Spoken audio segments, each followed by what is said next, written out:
Kathmandu. All eyes are on Nepal. The last 2 days were about violence. Today was about uncertainty. It comes after every political upheaval. Things can either return to normal or descend into further chaos.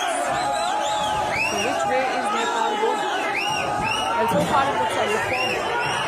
Nepal may be turning towards normalcy. No large-scale demonstrations were reported today. No violent clashes.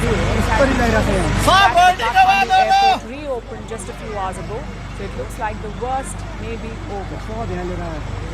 As we speak, the Nepali army is on the job. They have imposed a curfew on checkpoints across the capital, Kathmandu. Thus, hundreds of soldiers are patrolling to have returned. Was relatively peaceful.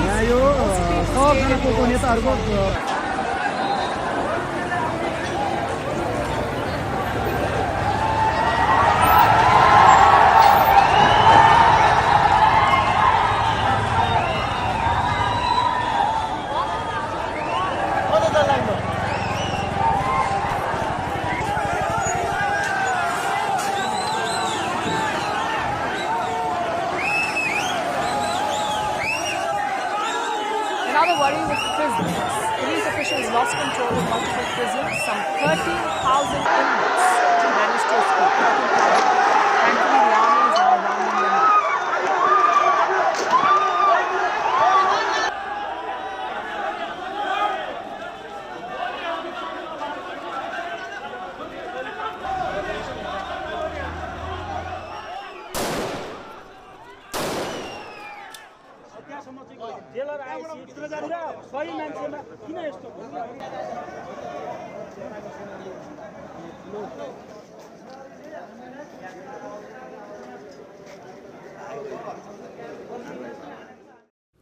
A cleanup is also underway.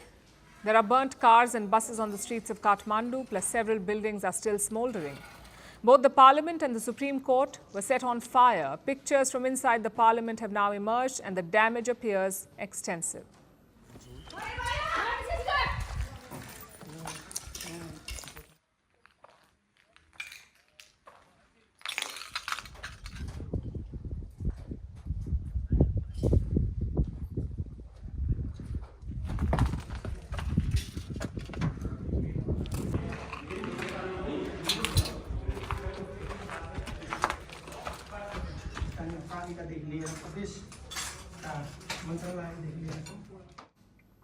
Even media organizations were targeted. Two prominent outlets were attacked yesterday: Kantipur Media, which has TV channels and newspapers, and Annapurna Post, a national daily. 4 journalists were also injured in the violence.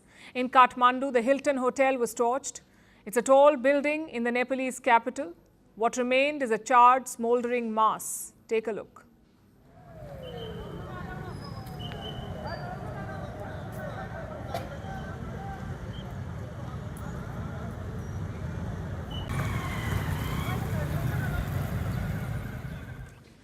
And casualties, the death toll has climbed to 30, out of which 19 people were killed in Monday's crackdown, plus more than 1,000 people have been injured.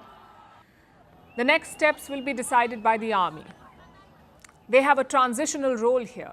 The civilian government has collapsed, so it is up to the army to restore order.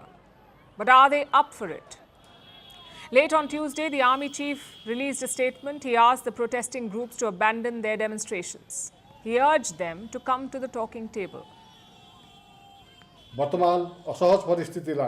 is of paramount interest to us, and it is our common duty, is to ease the current difficult situation, protect the national heritage, public as well as private properties, common citizens, diplomatic missions, and to give a sense of security to the public. Thus, in order to take the country out of this odd situation through peaceful measures, I would request the protesting group to cancel the plans to protest and call for talks. And he followed through. Today, the army chief met the young protesters. They proposed someone as interim leader. Her name is Sushila Karki, and she's far from Gen Z. Sushila Karki is 73 years old. She was Nepal's Chief Justice from 2016 to 2017. In fact, she is the country's only female Chief Justice. So why did the protesters pick her? Maybe because of her political background. More precisely, the lack of it. Sushila Karki has never been a member of any political party. She may not be young, but she is an outsider. And that's what the protesters want. Someone who can cleanse Nepal's political system. Of course, it won't be easy. There is a long road ahead to normalcy. Chances are the parliament will be dissolved, reforms will be introduced, new leaders and parties may emerge, and finally, fresh elections.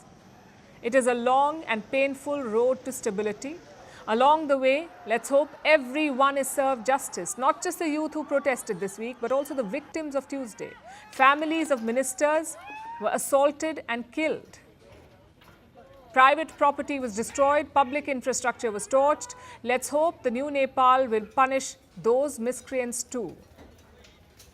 The Gen Z groups have distanced themselves from this violence. They are blaming so-called opportunists, basically outsiders who hijacked the protest.